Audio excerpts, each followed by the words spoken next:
चलिए, हम लोग अब बात करने वाले हैं हिंदू लॉ की। और हिंदू लॉ में कुछ पार्ट मैंने आप लोगों से कवर कर। सेकेंड। ओके। हिंदू में बहुत सारे कुछ पार्ट्स हम लोगों ने डिस्कस कर लिया था। अभी हम लोग आगे का पार्ट डिस्कस करेंगे।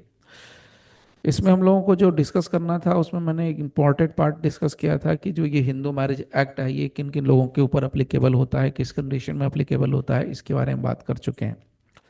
आज हम लोग सबसे पहले और जो सबसे जरूरी पार्ट जो डिस्कस करेंगे, वो सबसे पहला क्वेश्चन ये होता है कि भाई हिंदू कौन है, हिंदू किसको हम कहेंगे। वो जो हिंदू, तो हिंदू कौन है इसका अगर आंसर आपको जानना है तो बस सीधा समझिए कि हिंदू वो पर्सन है जो जन्म से हिंदू है।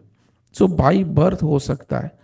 जो कोई भी व्यक्ति जो जन्म ही लिया है, बाई बर्थ है, वो हिंदू है। या वो पर्सन जो कि कन्वर्ट होके आया है, वो ही भी हिंदू है। या कोई भी पर्सन जो कि सीधे सीधे हिंदू का जो लाइफ स्टाइल है वो फॉलो करता है या उसके बारे में जानता है, उसको भी हम हिंदू कहेंगे। तो हिंदू कौन है? जो जन्म से हिंदू है, जो कन्वर्ट होकर हिंदू बना है, उसको हिंदू कहेंगे, या जो हिंदू का लाइफस्टाइल फॉलो करता है। अब एक इंटरेस्टिंग पार्ट मैं आपको जरा शेयर करता हूं, ध्यान से समझिएगा। जब आप हिंदू मैरिज एक्ट जब आपने पढ़ा और हम लोगों ने जब डिस्कस किया, तो उसमें यहाँ पर बहुत कुछ क्लियरली इन्होंने मेंशन कर दिया था कि हम हिंदू किसको कहेंगे। ठीक है। तो यहाँ पर ये कुछ नहीं, देखिए बहुत सिंपल सी बात इन्होंने कही थी, this act applies to any person. जो धर्म से क्या है, जो धर्म से बुद्धिस्ट है, जो जैन है, वो सिख है, उसके ऊपर भी लागू होगा। लेकिन अब इसके ऊपर ना एक बड़ा मजेदार और एक जबरदस्त टॉपिक है, मैं बताता हूँ, केस लॉ है, वो मैं आपको शेयर करता हूँ। एक केस है जिसका नाम है चंद्रशेखर वर्सेज कुलन देवेला। कुलन देवेला कि चंद्रशेखर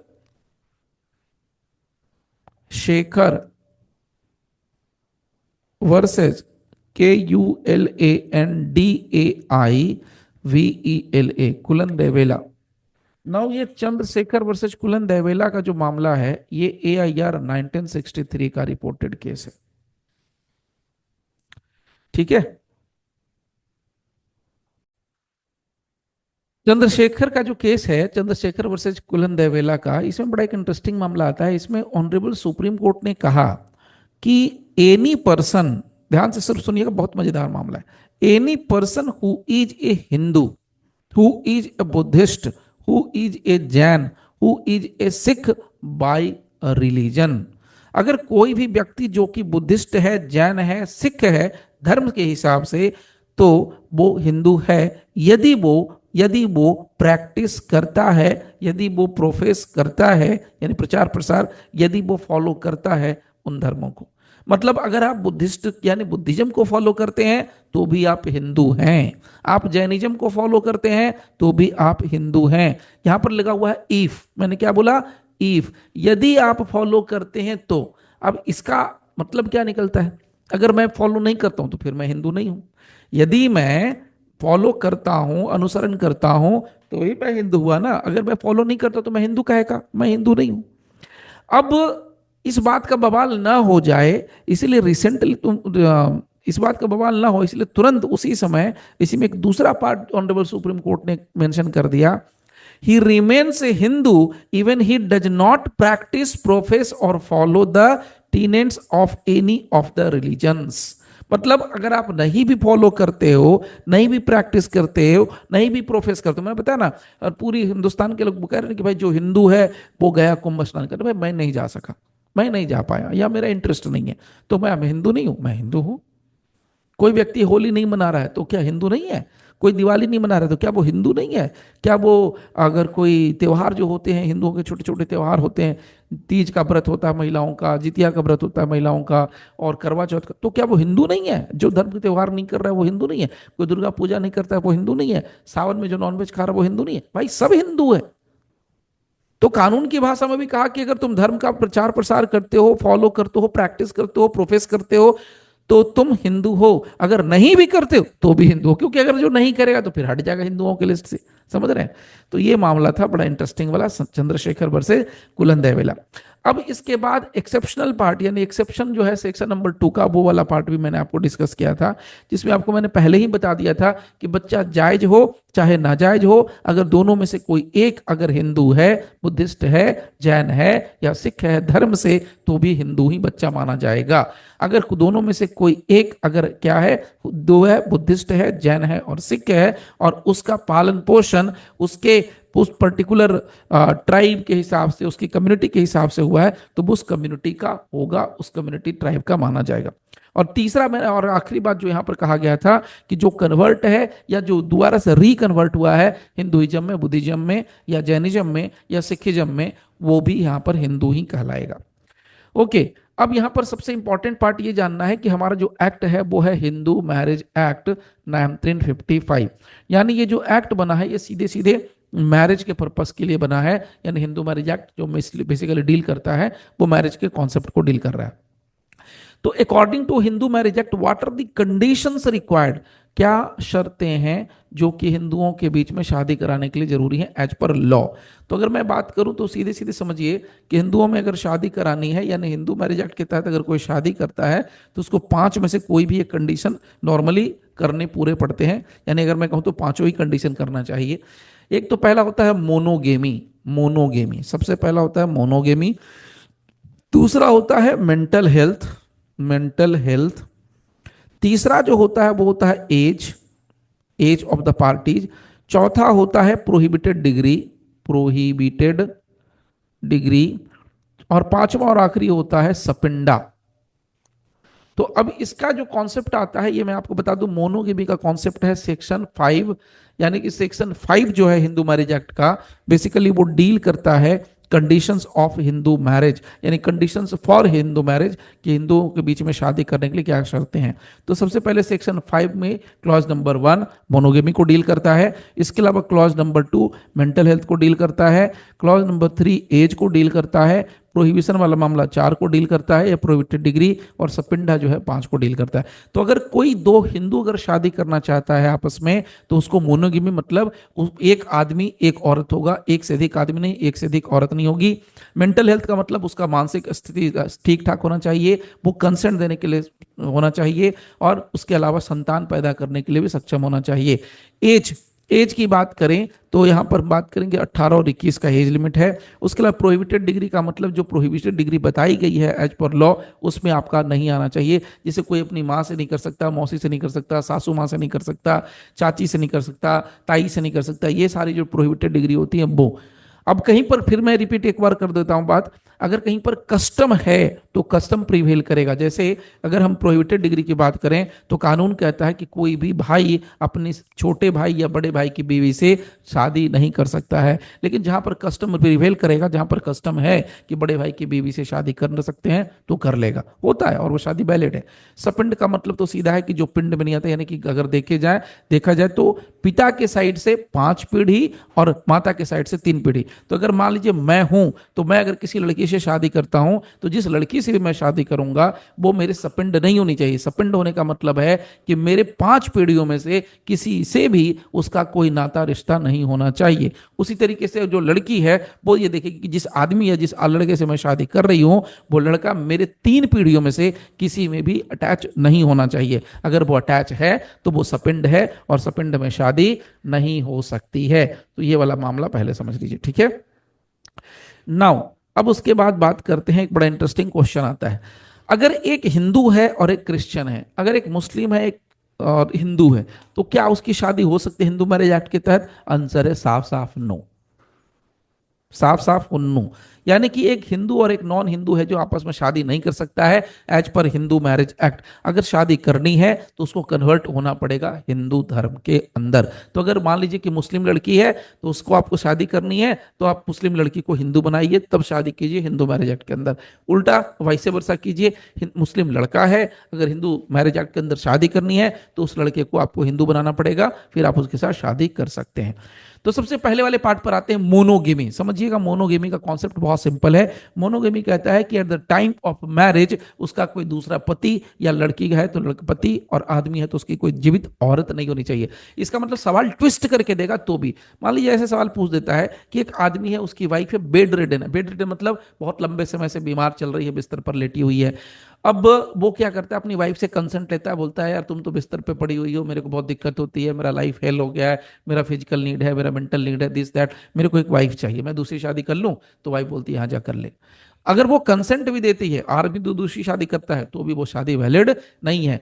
वो वाइफ जब तक जीवित है, चाहे वो बेड रिडन ही क्यों ना हो, बिस्तर पे टिपी टिकी हुई क्यों ना हो, बिस्तर पे लेटी हुई क्यों ना हो, चाहे वो आंख बंद करके कोमा में ही क्यों ना हो, लेकिन वो आप दूसरी शादी नहीं कर सकते हैं ये दलील देते हुए कि मेरी वाइफ तो कोमा में है इसलिए मैं शादी कर रहा हूं। भैया वाइफ कोमा में है ना, जिंदा है ना, बात खत्म हो गई। मर गई तब ठीक है, मर गया तब ठीक है, जीवित है किसी भी कंडीशन में, even in coma, you can not Mary.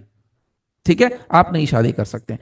तो फर्स्ट मैरिज के लिए आपको यहां पर कहा गया है second marriage is not allowed. First marriage wide हो जाएगा या वाइडेबल हो जाएगा, ये डिपेंड करता है आपके कंडीशंस के ऊपर। ठीक है, नाउ अब यहां पर एक बात और समझ लीजिए कि अगर कोई आदमी ऐसा कर दे, उल्टा काम कर दे, मतलब मेरी पहले से एक जीवित पत्नी है और मैं एक दूसरी लड़की से शादी कर लेता हूं, तो जो सेकंड मैरिज होगा वो क्या होगा? तो सेकंड मैरिज जैसे भी होगा, अगर मैं वो करता हूं तो वो मैं जैसे ही करूंगा वो बाइगेमी के ऑफेंस के अंदर फॉल कर जाएगा, और जो सेकंड मैरिज है ये नल और वाइड डिक्लेयर हो जाएगा। ये मैं आपको केस बता देता हूं। केस का नाम है Yamuna by, Yamuna by versus Anantrao. बड़ा फेमस केस रहा है ये अपने आप से, सीआरपीसी में भी इसको पढ़ना था, 125 सीआरपीसी के अंदर।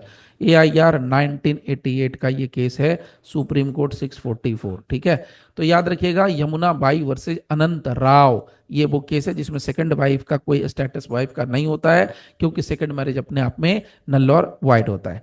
उसके बाद नेक्स्ट केस देखते हैं हम लोग। एक केस है प्रियावाला वर्सेज सुरेश चंद्रा। सुरेश चंद्रा प्रियावाला, प्रियावाला सुरेश चंद्रा। तो प्रियावाला वर्सेस सुरेश चंद्रा के केस में ऑनरेबल सुप्रीम कोर्ट ने हेल्ड करके कहा कि जो प्रोसिक्यूशन है उसको इस्टेब्लिश करना पड़ेगा कि सेकंड मैरिज सोलेमनाइज हुआ था। सिर्फ ये कह देने से कि भैया अक्यूज ने दूसरी शादी करने के लिए कांटेक्ट किया था या दोनों के बीच में कुछ ऐसा रिश्ता था, तो वो वैलिड नहीं होगा। मतलब कि अगर मैं दूसरी शादी कर लूं तो मेरी जो वाइफ है सो कॉल्ड, उसको क्या करना पड़ेगा, जाके कोर्ट में साबित करना पड़ेगा कि मेरी जो है दूसरी वाइफ है और उसको ये उसने दोनों ने एक दूसरे से शादी कर ली। शादी साबित करना जरूरी है। Relationship is totally different. आप रिलेशनशिप में है वो अलग बात होती है, लेकिन अगर आपने मैरिज कर लिया है तो एक अलग बात होती है। उसके बाद सबसे फेमस एकदम जो ब्रांडेड केस आप कह सकते हैं इसका जो है, वो है Sarla Mudgal case. Sarla Mudgal versus Union of India. नाम लिख लीजिए, Sarla Mudgal, MUDGAL Mudgal versus Union of India. Sarla Mudgal versus Union of India का जो केस है, इस केस में ऑनरेबल सुप्रीम कोर्ट ने साफ साफ कहा था कि कभी भी धर्म परिवर्तन कर लेने से आपकी जो पहले वाली शादी जो होती है वो ऑटोमेटिकली खत्म नहीं होती है। यानी अगर मुझे एक मुस्लिम लड़की पसंद आ गई, या मुझे मान लीजिए हिंदू लड़की ही पसंद आ गई, और मुझे अब दूसरी शादी करनी है और मैं पहली वाली वाइफ को भी रखना चाहता हूं, तो मैं क्या करूंगा, जाके इस्लाम कबूल कर लूंगा और मैं दूसरी शादी कर लूंगा। तो क्या दूसरी शादी कबूल होगी? यानी दूसरा शादी तो नहीं होगा, वो निकाह हो जाएगा। तो वो जो मैं दूसरी शादी या दूसरा जो निकाह कर रहा हूं मुस्लिम बन करके, क्या वो वैलिड है? सरला मुदगल के केस में ऑनरेबल सुप्रीम कोर्ट ने साफ साफ कह दिया भैया ऐसा कुछ भी नहीं होगा। इसके लिए इंग्लिश में कहते हैं apostasy, apostasy, apostasy, APOSTASY, apostasy, APOSTASY, apostasy मतलब धर्म परिवर्तन करना। सो धर्म परिवर्तन करके किया गया मैरिज वैलिड नहीं होता। जैसे आपको याद होगा, नहीं जानते तो देखिए गूगल सर्च करके, धर्मेंद्र साहब, एक्टर धर्मेंद्र की बात करो, और हेमा मालिनी, उनकी शादी जो है इस्लाम कबूल करने के बाद हुई है। ये वैलिड मैरिज नहीं मानी जाती है। वो अलग बात है, दुनिया में है, दोनों सब कोई जानते हैं, लेकिन legally they are not husband and wife, कानून के तौर पर। उसके अलावा एक और चीज मामला आता है, सरला मुदगल का केस हुआ, उसके बाद 2006 में एक केस होता है लिल्ली थॉमस। ये भी लैंडमार्क जजमेंट है, याद रखिएगा। सरला मुदगल और इसके बाद Lily Thomas, LILY, Lily, Lily Thomas versus Union of India, 2006 का मामला है। Lily Thomas versus Union of India के केस में ऑनरेबल सुप्रीम कोर्ट ने हेल्ड करके कहा कि marriage solemnised according to one personal law can not be dissolved according to another personal law, क्योंकि इसमें भी पार्टी ने क्या किया था, धर्म परिवर्तन। तो वही बात जो आपको मैंने सरला मुदगल के केस में कही, वही बात लिली थॉमस के केस में भी बात आई। यहां पर भी धर्म परिवर्तन का मामला था और वहां भी धर्म परिवर्तन का मामला। सो धर्म परिवर्तन कर लेने से आपका स्टेटस चेंज नहीं हो जाएगा, आप हिंदू से मुसलमान नहीं हो जाएंगे, ठीक है। नाउ अब एक बात और सुनिए, अगर मान लीजिए कि पार्टी ने ऐसा कांड कर ही दिया, मतलब मोनोगेमी छोड़ ही दिया, एक पत्नी के जीवित रहते दूसरा पत्नी ले ही आया, एक पति के जीवित रहते दूसरा आदमी लेके यही औरत आ गई, तो होगा क्या, क्या बिगड़ेगा, मेरा मेरा कुछ बिगड़ेगा कि नहीं बिगड़ेगा।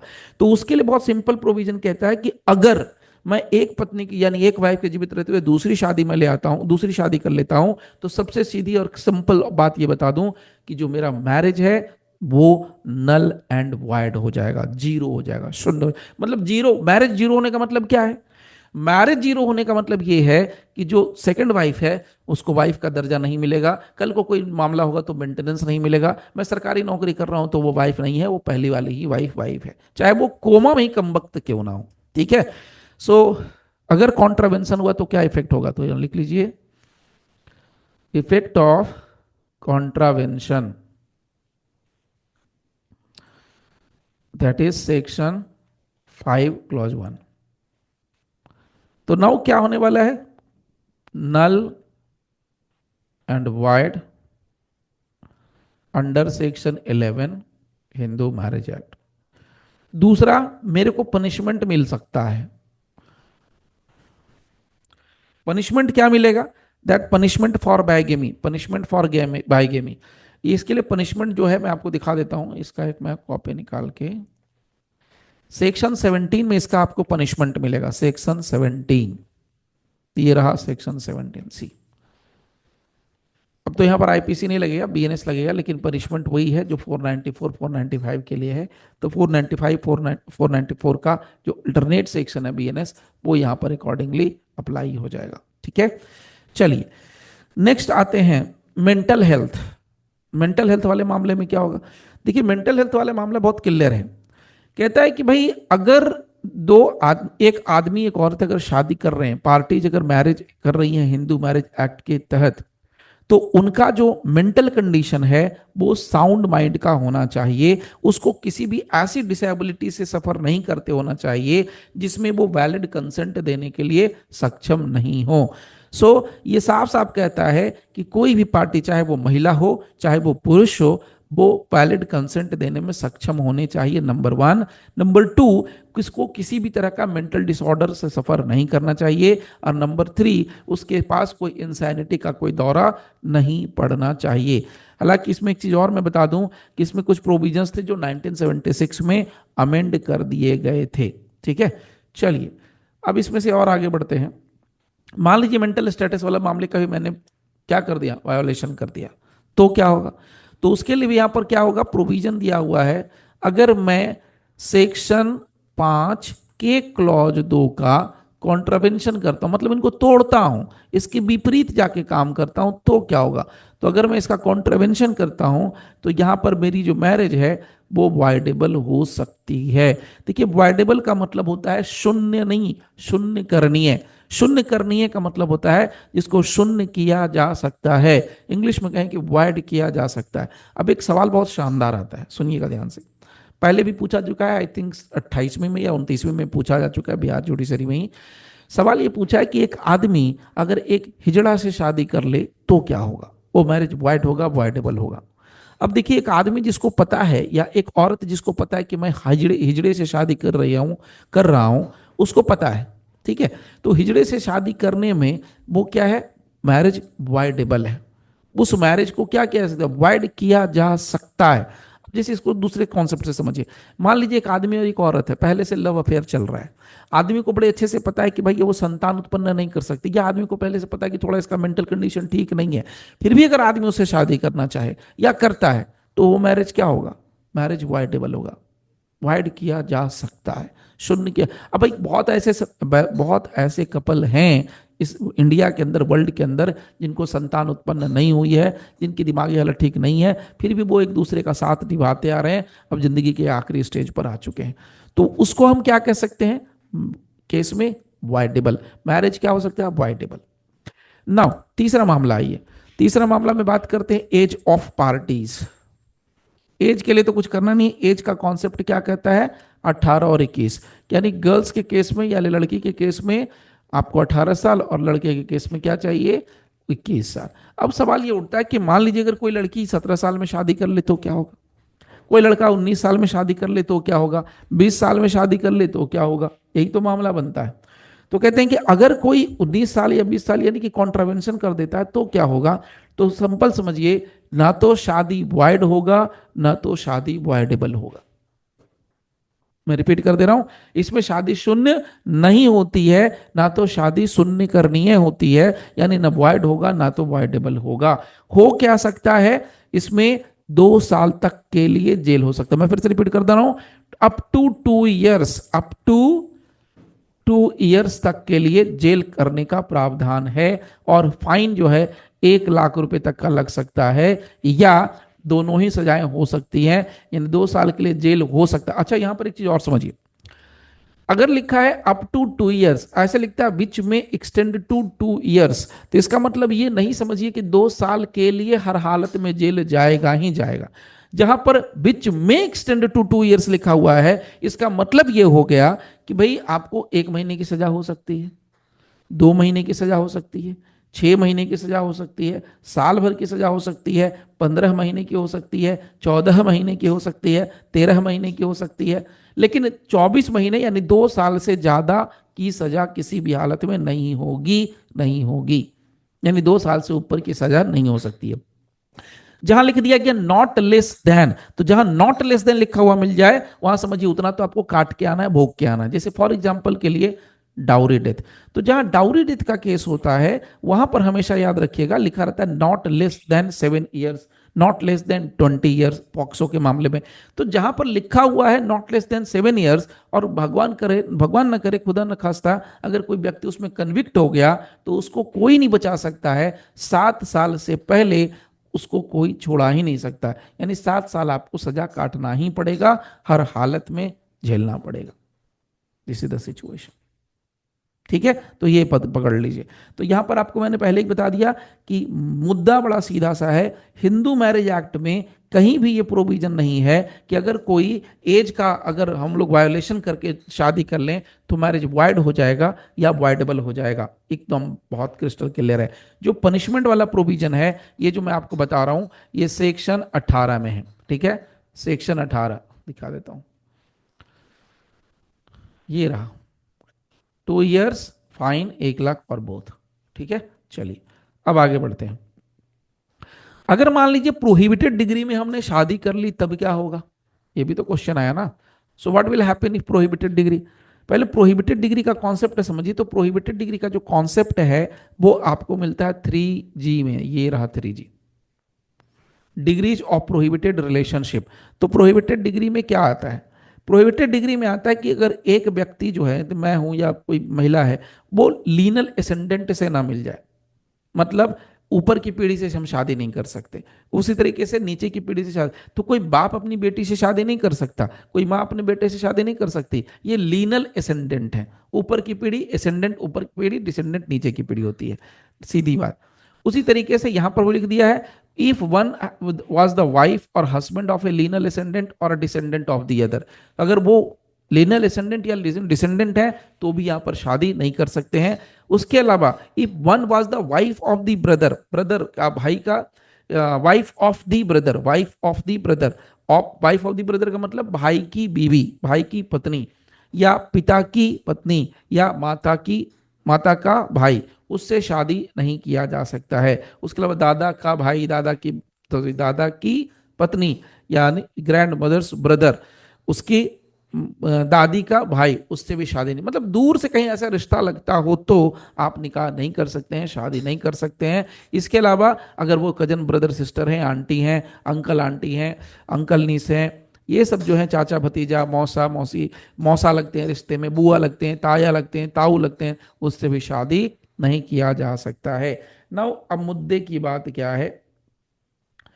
अगर यहां पर हम सीधे सीधे बात करें कि अगर यहां पर कॉन्ट्रावेंशन हो गया तो क्या होगा, तो अगर भैया अगर यहाँ पर शादी आपकी खत्म, मतलब अगर आपने ऐसी शादी कर ली जो चाची है, मौसी है, बुआ है, तो उससे कर ली, तो यहाँ पर आपके लिए नंबर क्लॉज 4 है, और ये साफ साफ कहता है कि मैरिज क्या हो जाएगा, वाइड हो जाएगा। यहाँ से भी जाएंगे और वहां से भी जाएंगे, तो 11 नंबर में आइए, यहाँ पर आपको मैरिज क्या मिल जाएगा, वाइड मिल जाएगा। ये रहा 4 नंबर। उसी तरीके से अगर सपिंड में शादी कर लिया जाए तो भी मैरिज क्या हो जाएगा, वाइड हो जाएगा। ठीक है, तो सपिंड का मतलब मैंने आपको बता दिया। सपिंड का मतलब पिता के साइड से 5 पीढ़ी गिनते हैं, प से पिता, प से 5, और माता के साइड से 3 ही पीढ़ी गिनना है। Okay, that's it. चलिए, अगर मान लीजिए सपिंड में अगर शादी कर ली गई तो क्या होने वाला है, 1 महीने तक के लिए जेल हो सकती है, इसके अलावा 1,000 रुपए तक का जुर्माना हो सकता है, या दोनों ही हो सकता है। आगे बढ़ते हैं, अब बात करते हैं नेक्स्ट प्रोविजन की। देखिए, हिंदू मैरिज में जहां पर हम लोग बात करते हैं वहां सेरेमनीज बहुत होता है। सेरेमनी, हल्दी सेरेमनी, रिंग सेरेमनी, और तिलक सेरेमनी, मतलब समारोह। तो ये जो होता है, इसके लिए भी यहाँ पर इन्होंने प्रोविजन डाल रखा है, सेक्शन 7, जो सेरेमनीज की बात करता है। ठीक है, ये 6-7 सेरेमनीज। तो हिंदू मैरिज एक्ट ऐसा कोई भी पर्टिकुलर, मैं फिर से रिपीट कर रहा हूं, हिंदू मैरिज एक्ट कहीं भी ऐसा कोई भी पर्टिकुलर सेरेमनी फिक्स नहीं करता है। ये कहता है कि जैसा पार्टी है, पार्टी के हिसाब से सेरेमनी चलेगा। एग्जाम्पल समझिए सीधा, जैसे सप्तपति देखते हैं। सप्तपति क्या होता है, जो फिल्मों में दिखाया जाता है ना कि अग्नि के 7 फेरे लिए जाते हैं, दैट इज सप्तपति। तो अब बहुत बार देखिए, बिहार हो गया, यूपी हो गया, बहुत सारे ऐसे स्टेट्स हैं जहां पर ये सप्तपति का चक्कर नहीं होता है, यानी 7 फेरे वास्तव में नहीं ले दिए जाते हैं, रियल में नहीं होता है। तो क्या जहां पर सप्तपति नहीं होगा वहां पर मैरिज वैलिड नहीं होगा, वाइड हो जाएगा, शून्य हो जाएगा? The answer is no. क्योंकि यहां पर क्या लिखा गया है, A Hindu marriage may be solemnized in accordance with customary rites and ceremonies of either party thereto। किसी भी पार्टी के सेरेमनीज के हिसाब से, राइट्स और सेरेमनीज के हिसाब से चल जाएगा। लेकिन जहां पर सप्तपति है वहां पर सप्तपति आपको फॉलो करना पड़ेगा, इसमें कोई डाउट नहीं है, saptapadi you have to follow. Okay, चलिए आगे बढ़ते हैं। एक केस आया है जिसका नाम है भाव राव। ठीक है, मैं नाम बता देता हूं, BHAU, भाव Rao, RAO, Bhaurao versus state of Maharashtra. 1965 का ये सुप्रीम कोर्ट के द्वारा डिसाइडेड केस है। इस केस में सुप्रीम कोर्ट ने साफ साफ कहा था कि जब तक कोई मैरिज सेलिब्रेट नहीं होता है या प्रॉपर सेरेमनीज उसकी नहीं होती है, तो हम उसको नहीं मानेंगे कि उसका शादी सही है या मैरिज सोलेमनाइज्ड हुआ है। So ceremonies are the strong presumption in favour of validity of marriage. मतलब क्या हो गया, आप घर में ले गए लड़की को, सिंदूर लगा दिया फिल्म स्टाइल में, वो हाथ काट लिया, ब्लड निकाल के आपने लगा दिया सिंदूर, वो प्रॉपर मैरिज नहीं कहा जाता है। वो प्रॉपर मैरिज नहीं है, वो सेरेमनीज नहीं है। इसीलिए अब देखिए, सेरेमनीज के लिए कोई बंधन नहीं है कि आपको ये सेरेमनी फॉलो करना है। तो बहुत बार होता है कि लड़का लड़की भाग के शादी कर लिए, तो वहां तो कोई सेरेमनी नहीं है, तो शादी नहीं है, वहां भी शादी वैलिड होगी, प्रोवाइडेड कि वो लीगल तरीके से होनी चाहिए। ठीक है, चलिए अब बात करते हैं नेक्स्ट। नेक्स्ट जानिए रजिस्ट्रेशन ऑफ मैरिज। जो भी शादियां हुई हैं, क्या उसका रजिस्ट्रेशन कराना कंपलसरी है? तो हाँ, आंसर है यस। ये बात होती है registration of marriage. Registration of marriage, तो मैरिज का रजिस्ट्रेशन की बात करते हैं तो हमारे पास है सेक्शन 8, और इससे रिलेटेड एक बड़ा फेमस केस है सीमा वर्सेस अश्विनी कुमार।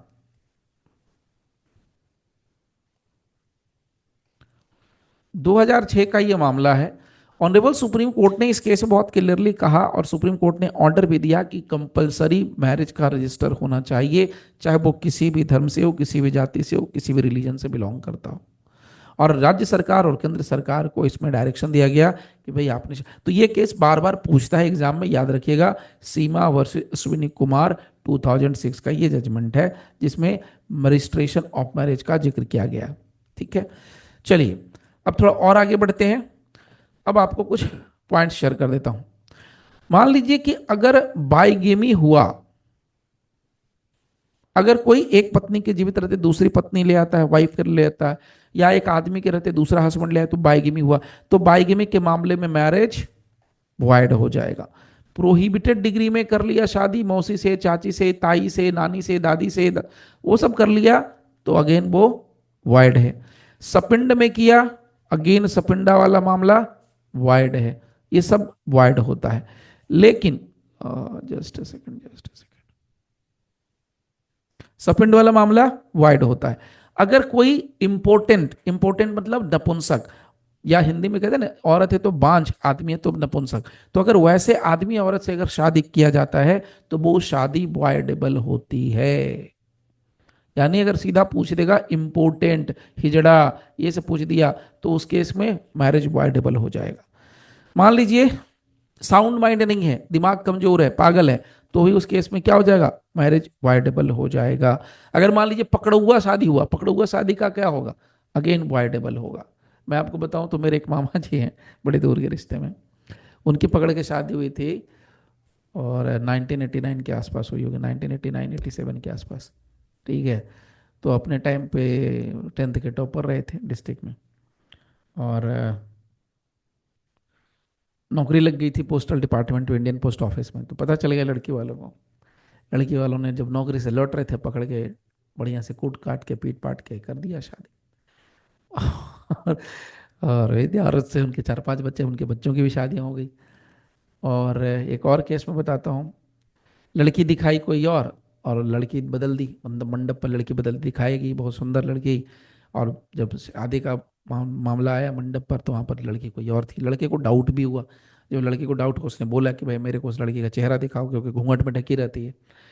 तो जब ये बात हुई तो लड़के वाले सब, लड़की वाले सब लाठी लेके खड़े हो गए, भाई नहीं नहीं हम नहीं दिखाएंगे, पहले सिंदूर लगाओ, शादी करो प्रॉपर, उसके बाद घर जाके जितना देखना है देखते रहना, लेकिन घर यहाँ पर नहीं उठाने देंगे। मतलब बोलते नहीं कि क्या बोलते हैं, दाल काली, तो वही काली दाल थी, ठीक है, गड़बड़ झाला कुछ रहता है तो वो।